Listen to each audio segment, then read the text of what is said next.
आप सभी का स्वागत है आज के सेशन में और हम जिस बीमारी के बारे में आज चर्चा करने जा रहे हैं उस बीमारी का नाम है थायराइड। जी हाँ, थायराइड एक ऐसी बीमारी जिसको एक वक्त पे लाइलाज कहा जाता था। सामान्य तौर पे इसे थायराइड कहते हैं, लेकिन अगर हम इसे डिटेल में साइंटिफिक लैंग्वेज में बात करें तो इसको हम हाइपरथायराइडिज्म और हाइपोथायराइडिज्म के नाम से जानते हैं। ये बीमारी ऐसी बीमारी है जो आज एक प्रकार की लाइफस्टाइल डिसऑर्डर बन चुकी है। हमारी गलत जीवन शैली के कारण होने वाली ये बीमारी है और आज ये बीमारी महिलाओं में ज्यादा हो रही है। जी हाँ, ये बीमारी आज महिलाओं में ज्यादा हो रही है। महिलाएं थायराइड हॉर्मोन्स की ज्यादा सेंसिटिव होती हैं और यही सेंसिटिविटी होने के कारण आज अगर हल्का सा भी इम्बैलेंस इसमें होता है तो महिलाओं में इसका ज्यादा असर देखा जाता है। ये बीमारी कुछ इस प्रकार से है कि इस बीमारी के होने पर हर एक व्यक्ति दुखी हो जाता है। आखिर क्यों? क्योंकि जिंदगी भर उसे अपनी दवाइयों पे डिपेंडेंट रहना होता है। सुबह सुबह खाली पेट एक गोली लेनी होती है और उसके बाद 1 घंटे तक कुछ नहीं खाना होता। सुबह की शुरुआत ही जब गोली से हो रही है तो हमारे लाइफ का लाइफस्टाइल यानी हमारे जीवन जीने की कला, हमारा क्वालिटी ऑफ लाइफ तो कहाँ रह जाता है। तो आज हमें क्वालिटी ऑफ लाइफ को इम्प्रूव करने के लिए इन सभी व्यक्तियों को इस समस्या से निजात दिलाने के लिए आज एक एफर्ट करना है और इसका एफर्ट है गामा ओरिजिनॉल के बारे में समझना। जी हाँ, इसके बारे में हम समझेंगे डिटेल में कि कैसे इस लाइलाज बीमारी का इलाज बन चुका है आपका अपना गामा ओरिजिनॉल। लेकिन इससे पहले गंभीरता को समझते हैं। गंभीरता कुछ इस प्रकार से है कि आज भारत में 8 में से 1 महिला में थायराइड की समस्या पाई जाती है। जी हाँ, ये बहुत ही बड़ा नंबर है। 8 में से 1 महिला आज थायराइड जैसी बीमारी से ग्रसित है और अगर आप थायराइड के बारे में बात करें तो यहाँ पर 2 प्रकार के थायराइड की समस्याएँ होती हैं। थायराइड हार्मोन से रिलेटेड समस्याएँ होती हैं। जैसे एक होती है आपकी हाइपरथायराइड और एक होती है हाइपोथायरायडिज्म। हाइपरथायरायडिज्म और हाइपोथायरायडिज्म में क्या होता है इसको हम डिटेल में समझेंगे, लेकिन भारत में और विश्व भर में जो सबसे ज्यादा नंबर है मरीजों के वो हाइपोथायरायडिज्म के हैं। 90% लोगों को हाइपोथायरायडिज्म की समस्या होती है। तो आज हमें इसी समस्या को थोड़ा डिटेल में समझना है क्योंकि मैक्सिमम लोग इससे प्रभावित हैं, इससे पीड़ित हैं। तो आखिर क्या होता है थायराइड, इसको डिटेल में समझते हैं। देखिए, थायराइड एक प्रकार का एंडोक्राइन ग्लैंड होता है। एंडोक्राइन ग्लैंड जिसके माध्यम से हार्मोन्स का सिक्रीशन किया जाता है और ये हमारे गले के बीचों बीच स्थित होता है। आप इस फोटो में देख सकते हैं, ये रेड कलर का ऑर्गन जो आपको दिखाई दे रहा है बटरफ्लाई शेप का, एक ग्लैंड दिखाई दे रहा है आपके गले के बीचों बीच, इसी को हम कहते हैं थायराइड। और यही थायराइड 2 प्रकार के हार्मोन्स का स्त्राव करते हैं हमारी बॉडी में, सिक्रीशन करते हैं हमारी बॉडी में। इनको हम T3 एंड T4 हार्मोन्स के नाम से जानते हैं। ट्राईआइडोथायरॉक्सिन एंड थायरॉक्सिन हार्मोन के नाम से हम इनको जानते हैं। और यही दोनों हार्मोन्स हमारी बॉडी के लिए बेहद जरूरी हैं क्योंकि हमारी बॉडी में मेटाबॉलिज्म के संचालन के लिए जरूरी होते हैं ये दोनों हार्मोन। यानी आपकी चयापचय क्रिया को नियंत्रित करते हैं और अगर ये नहीं होते हैं तो हमारे चयापचय क्रिया में को प्रभावित करने का काम करते हैं और इसी में इम्बैलेंसेस आगे चल के हमें कई प्रकार की लाइफस्टाइल डिसऑर्डर्स की तरफ लेके जाती हैं। तो आज अगर हम इसकी पूरी मैकेनिज्म समझेंगे तो मैकेनिज्म कुछ इस प्रकार से है कि हमारे ब्रेन के बीचों बीच स्थित एक पिट्यूटरी ग्लैंड नामक एक ग्लैंड है जो मास्टर ग्लैंड के नाम से भी जाना जाता है और हमारी बॉडी के सभी एंडोक्राइन ग्लैंड की सिक्रीशंस को कंट्रोल करता है। यह थायराइड ग्लैंड की सिक्रीशन को भी कंट्रोल करता है और इसीलिए इस पूरी मैकेनिज्म में जिसमें थायराइड की समस्या आपको देखने को मिलती है इसमें पिट्यूटरी ग्लैंड का भी एक बहुत बड़ा रोल होता है। पिट्यूटरी ग्लैंड एक प्रकार से दिशा निर्देश जारी करता है जिसके माध्यम से थायराइड ग्लैंड काम करना शुरू करता है। इस दिशा निर्देश को रासायनिक तौर पे भेजा जाता है जिसको हम एक और हार्मोन के नाम से जानते हैं जिसका नाम है TSH यानी thyroid stimulating hormone. Thyroid stimulating hormone का सिक्रीशन जब पिट्यूटरी ग्लैंड के माध्यम से किया जाता है तो थायराइड ग्लैंड तक जब यह हार्मोन पहुंचता है तभी थायराइड ग्लैंड एक्टिवेट होता है और अपना काम करना शुरू करता है। इसका काम क्या होता है? T3 एंड T4 को बनाना और T3 एंड T4 का सिक्रीशन हमारी बॉडी में करना। तो एक प्रकार से ये पूरी मैकेनिज्म है जिससे T3 एंड T4 का स्त्राव हमारी बॉडी में होता है। आई होप आप सभी को ये प्रोसेस समझ में आई होगी क्योंकि अगर ये प्रोसेस आपको समझ में आएगी तभी आपको बीमारी भी समझ में आएगी और बीमारी को समझना है क्योंकि उसे हमें कॉम्बैट करना है। आज ये T3 एंड T4 हार्मोन्स हमारे लिए बेहद जरूरी हैं क्योंकि हमारी बॉडी की कई ऐसी क्रियाएं हैं जो इनके कारण संचालित होती हैं। सबसे पहली क्रिया है चयापचय क्रिया। सभी प्रकार की चयापचय क्रिया, चाहे वो डाइजेशन हो, चाहे वो एनर्जी का को रिलीज करना हो, हर एक चीज में बेहतरीन तरीके से काम करता है T3 एंड T4 और अगर ये नहीं होंगे तो हमारी बॉडी में इन सब में इम्बैलेंसेस पाए जाएंगे। यहाँ पर न्यूट्रिएंट्स के ब्रेकडाउन में काम करता है ये और कैल्शियम के बढ़े हुए लेवल को रिड्यूस करने में मदद करता है। बोन की हेल्थ को बनाए रखता है, किडनी की हेल्थ को बनाए रखता है और ब्रेन के डेवलपमेंट के लिए जरूरी होता है ये दोनों हार्मोन्स। इसीलिए आज जरूरी है कि आप T3 एंड T4 के हल्के से भी इम्बैलेंस से बचें। कैसे बच सकते हैं उसके बारे में तो हम चर्चा करेंगे, लेकिन आइए जानते हैं बीमारी के बारे में जो सबसे ज्यादा महिलाओं को और सबसे ज्यादा व्यक्तियों को प्रभावित कर रही है। इसका नाम है हाइपोथायरायडिज्म। हाइपोथायरायडिज्म आखिर क्या है? इसको आप इसके शब्द से ही जान सकते हैं। इसके शब्द को अगर आप विभाजित करें तो 2 प्रकार से विभाजित कर सकते हैं। एक है हाइपो एंड सेकंड इज थायरायडिज्म।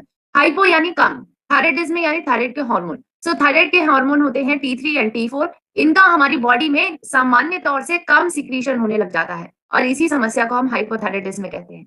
यानी T3 एंड T4 सामान्य तौर पे जितना सिक्रीट होने चाहिए उतने नहीं होते हैं, उससे कम होना शुरू हो जाते हैं और इसका मतलब होता है कि हमारा थायराइड अच्छे से काम नहीं कर रहा है, वो एक्टिवेट नहीं हो पा रहा है, वो अपना काम नहीं कर पा रहा है। तो इसको काम करवाने के लिए आखिर क्या होता है, हमारा पिट्यूटरी ग्लैंड एक प्रकार से एक दिशा निर्देश जारी करता है जिसको हम TSH कहते हैं और यही TSH का सिक्रीशन किया जाता है ज्यादा मात्रा में ताकि हमारा थायराइड एक्टिवेट हो सके। और यही आपकी समस्या है हाइपोथायराइडिज्म, जिसमें TSH की मात्रा सामान्य तौर से ज्यादा होती है और T3 एंड T4 की मात्रा सामान्य तौर से कम होती है। और आज यही इम्बैलेंसेस हमें इस बीमारी की तरफ लेके जा रहा है। इस बीमारी के अगर आप लक्षण देखें और ये लक्षण अगर आपके अंदर विजिबल है, तो आपको आज ही जाके थायराइड का टेस्ट करवाना चाहिए। और ये सिम्पटम्स हैं, अगर आपको बहुत थकान फील हो रही है, अगर आपका वेट बहुत ज़्यादा मात्रा में इंक्रीज़ हो रहा है, यानी 1 हफ्ते में 4-4, 5-5 किलो अगर आपका बढ़ रहा है, आपकी स्किन ड्राइनेस की समस्या हो या फिर हेयर फॉल की समस्या इन व्यक्तियों में देखी जाती है और महिलाओं में रेगुलर पीरियड्स की समस्या भी आज एक प्रकार से इसके लक्षण दिखाई देते हैं। तो ये सभी लक्षण अगर आपके अंदर विजिबल हैं, आप सभी को लगता है कि ये मेरे अंदर है, तो आप सभी को एक बार थायराइड का टेस्ट ज़रूर करवाना चाहिए। वक़्त रहते हुए अगर आप टेस्ट करवाएँगे, तो इस समस्या से निजात पाएँगे। और लंबे समय तक अगर आप इस समस्या को खींचते हैं, तो कहीं न कहीं ये आपको अन्य लाइफ़स्टाइल डिसऑर्डर से ग्रसित कर सकता है। चाहे वो हार्ट इश्यूज़ हों, चाहे वो इनफर्टिलिटी की समस्या हो, जॉइंट इश्यूज़ हों या फिर ओबेसिटी जैसी लाइफ़स्टाइल डिसऑर्डर हो। हर एक का कारण है हाइपोथायरायडिज़्म। तो आज हमें इस बीमारी से छुटकारा पाना है और स्पेशली महिलाओं को इस बीमारी से छुटकारा दिलाना है, क्योंकि आज मैं आपको एक चौंकाने वाला आंकड़ा बताना चाहती हूँ। आंकड़ा कुछ इस प्रकार से है कि आज हम आधुनिक दौर पे रह रहे हैं। आधुनिकता के दौर पे हमारे पास सभी प्रकार के उपकरण के माध्यम से हम हर एक बीमारी को जाँच सकते हैं। थायराइड को जाँचने के लिए भी आज हमारे पास कई प्रकार के डायग्नोस्टिक टेस्ट हैं। लेकिन आज भी अगर आंकड़ों के अनुसार देखें तो 60% महिलाएं ऐसी हैं जो थायराइड जैसी बीमारी को जांच नहीं करवाती हैं, इसको डायग्नोज नहीं करवाती हैं। और आप सभी अगर सोचिए इसके पीछे का कारण क्या है, तो इसके पीछे का कारण है डर। डर कि अगर उनको थायराइड जैसी बीमारी निकल के आ गई तो जिंदगी भर उन्हें दवाइयों पर बिताना होगा। डर कि अगर उनको ये बीमारी हो गई तो उनके फैमिली की फाइनेंशियल कंडीशन खराब हो सकती है, क्योंकि उनको जिंदगी भर दवाइयों पर रहना होगा। इतने पैसे कहाँ से आएंगे, एक्सपेंडिचर कहाँ से आएगा। आज इनकी क्वालिटी ऑफ लाइफ खराब हो रही है, अनेकों प्रकार की बीमारियों से ग्रसित ही होती जा रही हैं महिलाएं। तो ये 60% महिलाओं को आज हमें इनका डर भगाना है और डर भगाने के लिए सबसे पहली एहतियात है, ये एटीट्यूड ही गलत है कि हम बीमारी का जांच नहीं करवाएंगे और हमें कुछ नहीं होगा। ऐसा बिल्कुल भी नहीं है, डायग्नोसिस करवाना जरूरी है क्योंकि ये आपकी बॉडी है, आपकी रिस्पॉन्सिबिलिटी है, आपको जांच करवानी है, जागरूकता लानी है और इसको बीमारियों से दूर लेके जाना है। तो थायराइड का टेस्ट करवाएं, बिना डर के करवाएं और अगर आपको थायराइड आता भी है तो आज हमारे पास एक ऐसा सॉल्यूशन है जिसके माध्यम से आप थायराइड जैसी बीमारी से निजात पा सकते हैं। जी हाँ, अब ये बीमारी लाइलाज बिल्कुल नहीं है। जैसे पहले कहा जाता था डॉक्टर्स के माध्यम से भी कि इस बीमारी का कोई इलाज नहीं है, इसको सिर्फ मैनेज किया जा सकता है। बाहरी तौर से आपको दवाइयाँ दी जाती थी। T4 की दवाइयाँ होती थी। T4 की दवाइयाँ जब आप कंज्यूम करते थे, उसके बाद आपके लिवर के माध्यम से इसे T3 में कन्वर्ट किया जाता था और सभी प्रकार के कार्यों को करा जाता था। लेकिन आज हमारे पास इसका क्योर आ चुका है और वह क्योर है गामा ओरिजिनोल। जी हाँ, आज कई साइंटिफिक स्टडीज हो चुकी हैं जिसके माध्यम से ये प्रूवन है कि कैसे गामा ओरिजिनोल काम करता है इस बीमारी पर। ये आपकी नेचुरल क्षमता को बेहतर करता है। इसके मैकेनिज्म ऑफ एक्शन को अगर आप समझेंगे तो आप स्वतः ही ये जानेंगे कि गामा ओरिजिनोल कितना नेचुरल प्रोडक्ट है और आपकी नेचुरल क्षमता को ही बढ़ाता है, जिसके माध्यम से इस समस्या को के निजात को दिलाया जाता है। जैसे अगर आप समझें तो हमारे ब्रेन पे एक बेहतरीन पार्ट होता है, बहुत इंपॉर्टेंट पार्ट होता है एक ब्रेन का, जिसको हम हाइपोथैलेमस के नाम से जानते हैं। और यही हाइपोथैलेमस एक प्रकार से कंपनी के सीईओ की तरह काम करता है। यानी कंपनी में बहुत सारे डिपार्टमेंट्स होते हैं, सबको मैनेज करने का काम करता है एक मैनेजर और मैनेजर के भी ऊपर होता है एक सीईओ, जो कंपनी के सारे डिसीजंस लेता है। तो आज अगर हम देखें, कंपनी के छोटे-छोटे डिपार्टमेंट के मैनेजर की तरह काम करता है हमारा पिट्यूटरी ग्लैंड, क्योंकि पिट्यूटरी ग्लैंड का काम होता है कि थायराइड जैसे जो डिपार्टमेंट्स हैं, उनको एक्टिवेट करना।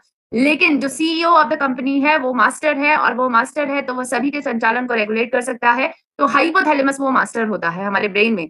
और आज इसी को माध्यम से हमारा गामा ओरिजिनोल इस समस्या को खत्म करता है, क्योंकि वह गामा ओरिजिनोल एक प्रकार से हाइपोथैलेमस को यहाँ पर एक्टिवेट करता है और डायरेक्टली जाता है गामा ओरिजिनोल यहाँ पर एब्जॉर्ब होता है और हाइपोथैलेमस को यहाँ पर एक्टिवेट करता है, जिसके माध्यम से हाइपोथैलेमस एक्टिवली हमारे टीएसएच के सिक्रीशंस को कंट्रोल करता है, पिट्यूटरी ग्लैंड को यहाँ पर कंट्रोल करता है कि वह टीएसएच के सिक्रीशंस को नॉर्मल लेवल पे लेके आए और थायराइड को भी यहाँ पर कहीं न कहीं स्टिमुलेट करता है, जिसके माध्यम से थायराइड के दोनों हार्मोन्स को भी नॉर्मल लेवल पर पहुँचाया जाता है। तो आज ये नेचुरल क्षमता आपकी गामा ओरिजिनॉल के अंदर है, इसीलिए इसके कई टेस्टिमोनियल्स आपको देखने को मिल सकते हैं। आज कई व्यक्तियों ने अपने थायराइड की बीमारी को अलविदा कहा है, 13-13 साल की परेशानी से राहत पाई है। ये मैं आपको एंड ऑफ द सेशन में ये वीडियो ज़रूर दिखाऊँगी, जिसके माध्यम से आपके अंदर उत्साह भी जगेगा, विश्वास भी जगेगा और आप सभी यहाँ मानेंगे कि जी हाँ, गामा ओरिजिनॉल के अंदर है दम। डॉक्टर एसपी बात्रा आज हमारे भारत के टॉप डॉक्टर्स और टॉप एक्सपर्ट्स का मानना है, ये सभी व्यक्ति वह है जो एलोपैथिक दवाइयों के विख्याता हैं। लेकिन आज ये भी मानते हैं कि एलोपैथिक दवाइयों के कई साइड इफेक्ट है और इसीलिए एक नेचुरल सॉल्यूशन की तरफ बढ़ना ज़रूरी है। Doctor SP Batra जाने-माने doctor सद्गंगाराम hospital new Delhi में इनका साफ तौर पे मानना है कि अगर आप गामा ओरिजिनॉल जैसे नेचुरल एंटीऑक्सीडेंट का इस्तेमाल करेंगे, तो ये बेहतरीन तरीके से काम करता है एक उपचारक की तरह हाइपोथायरायडिज्म की समस्या में। जी हाँ, इन्होंने यहाँ पर बात की है उपचारक की तरह क्योर कर सकता है ये हाइपोथायरायडिज्म की समस्या को। इसी प्रकार से बिज़नेस भास्कर जैसे न्यूज़पेपर में आज हमारे गामा ओरिजिनॉल को वाइड कवरेज मिल रही है और इसमें साफ तौर पे यहाँ पर बताया है कि केंद्र सरकार ने थायराइड के इलाज के लिए प्राकृतिक एंटीऑक्सीडेंट गामा ओरिजिनॉल को न्यूट्रास्यूटिकल के तौर पे स्वीकृति दी है। यानी हमारा केंद्र सरकार भी आज ये मानते हैं कि केंद्र सरकार के माध्यम से ये स्वीकृति मिल चुकी है गामा ओरिजिनॉल की हाइपोथायरायडिज्म की समस्या में बेहतरीन काम करता है। तो आज हमारे एक और टॉप एक्सपर्ट है डॉक्टर योगेश शर्मा। आज ये जनरल फिजिशियन है, जाने-माने और आरवी हॉस्पिटल में कार्यरत हैं। इनके द्वारा भी आज हम सुनते हैं कि कैसे हाइपोथायरायडिज्म के इलाज की तरह काम करता है gamma oryzanol. So I recommend as a physician this medicine to be used as an antioxidant for the patients of suffering from hypothyroidism and diabetes or along with cardiac diseases because its antioxidant effect, its metabolizing effect, its effect on cholesterol would benefit you from multiple ways and that would be healthy for your heart. Thank you.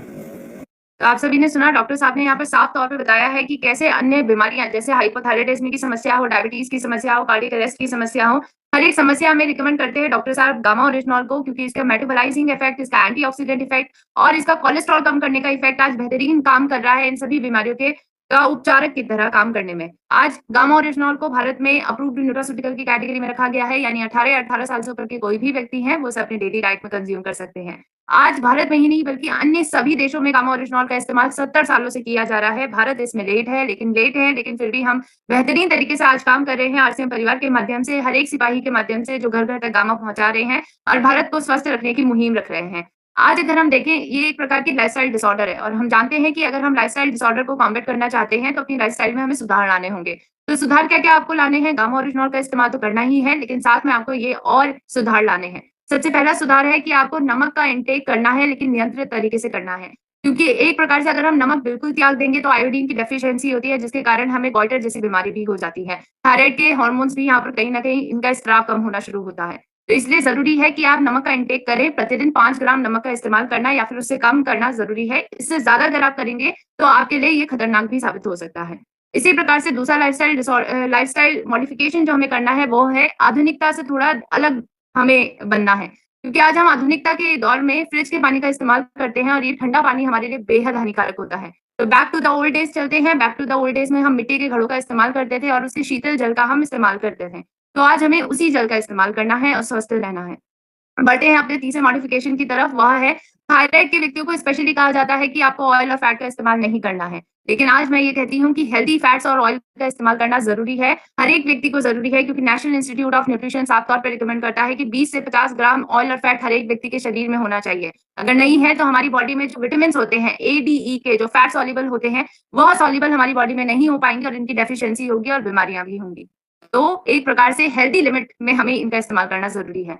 और इसी के साथ-साथ caffeine युक्त पदार्थों का seven करना बिल्कुल बंद कर दें, जिनको थायराइड की समस्या है। साथ-साथ अपनी डाइट में थोड़ा मॉडिफ़िकेशन लाएँ, fruit, vegetable, lentil, whole grain fats का इस्तेमाल करें, मोटे अनाज का इस्तेमाल ज़्यादा करें। अगर आप व्हीट का इस्तेमाल करते हैं, तो वहाँ पर ज्वार और बाजरा जैसे मोटे अनाज का इस्तेमाल करना ज़्यादा प्रभावी होता है। इसी प्रकार से अपने लाइफ़स्टाइल को थोड़ा सक्रिय बनाएँ, डेली एक्सरसाइज़ करें, 1 घंटा अपने आप के लिए निकालें, 40 मिनट आप कोई भी एक्सरसाइज़ कर सकते हैं, लेकिन 20 मिनट योगा को प्रतिदिन दें।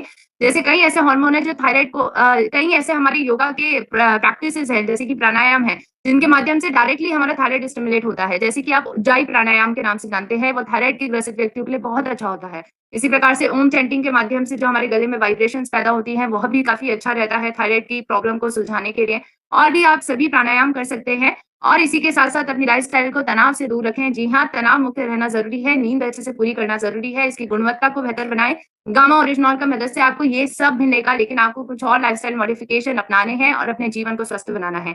आखिरी में मैं आपको टेस्टिमोनियल दिखाना चाहती हूँ। जी हाँ, ये उन सभी व्यक्तियों की ज़ुबानी है जिन्होंने गामा ओरिजिनॉल का इस्तेमाल करा है और बहुत स्वस्थ हुए हैं, थायराइड की बीमारी से उन्होंने राहत पाई है। तो आप इसे डिटेल में सुनिएगा।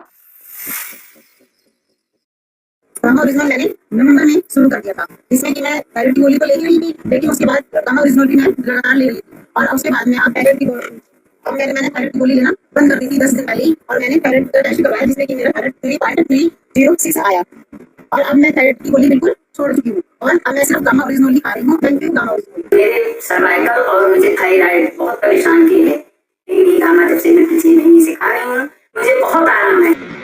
उसको थायराइड का प्रॉब्लम था। गामा ओरिजिनल स्टार्ट करने के बाद उसको करीबन 15 दिन में ही फरक पड़ना चालू हो गया। काय गोळ्या चालू केल्यापासून माझ्याकडे आल्यापासून तुला किती फरक आहे? 90%। हमारे मिसेस को थायराइड का प्रॉब्लम 5-6 सालों से था। हमारे मिसेस को 5 महीने से हम भी गामा दे रहे हैं और उनका थायराइड 8.51 था इससे पहले और अभी का जो थायराइड चेक करके लाया मैंने ये 4.4 है। तो साथियों, मुझे करीब 4 साल से थायराइड का प्रॉब्लम था, जो अधिकतर महिलाओं को प्रेगनेंसी के टाइम पर होता है। मुझे भी तभी हुआ, लेकिन डिलीवरी के बाद भी मेरा थायराइड कंट्रोल नहीं हुआ, बल्कि बढ़ता ही गया। तो गामा ओरिजिनल लेने के 1 महीने बाद से ही मैंने अपने सभी हेल्थ प्रॉब्लम्स में राहत पाई है। मैं स्वयं में बहुत ज्यादा एनर्जेटिक, हेल्दी और खुश महसूस करती हूँ। मुझे 2020 नवंबर में थायराइड का पता चला। मेरे भाई ने फिर गामा ओरिजिनल के बारे में बताया, तो फिर मैंने लेना शुरू किया। फिर मैंने ब्लड चेक किया तो मेरा रिपोर्ट नॉर्मल आ गया। मुझे 6 इयर्स हो गए थायराइड की प्रॉब्लम को और मैंने बहुत सारी मेडिसिन खाई बट मुझे कोई असर नहीं हुआ। गामा ओरिजिनल कैप्सूल मिला है और मैंने 1 मंथ से खाना स्टार्ट किया। आज मैंने टुडे टेस्ट करवाया अपना, वो मैंने ऑल ओवर सारा करवाया तो बिल्कुल नॉर्मल आया, कुछ भी नहीं आया। मैंने 3 टाइम गामा ओरिजिनल खाया। से मैंने बाद टेस्ट कराया तो मेरा थायराइड बीपी ठीक हो गया था। पहले रिपोर्ट करवाई थी, उस रिपोर्ट में मुझे थायराइड बताया गया था। गामा ओरिजिनल मैंने कंटिन्यू लिया और कंटिन्यू खाने से पहले मैंने टेबल के ऊपर रख लिया ये और मैं हमेशा इसको कंटिन्यू लेता रहा और लेने के बाद मुझे जो रिजल्ट मिले 6 तारीख को मेरी रिपोर्ट आई दोबारा जून में और उस जून में रिपोर्ट आने के बाद मुझे पता चला कि मेरे को थायराइड नहीं है। मैं गदगद हो गया, मुझे मेरे लिए किसी मिरेकल से कम नहीं था।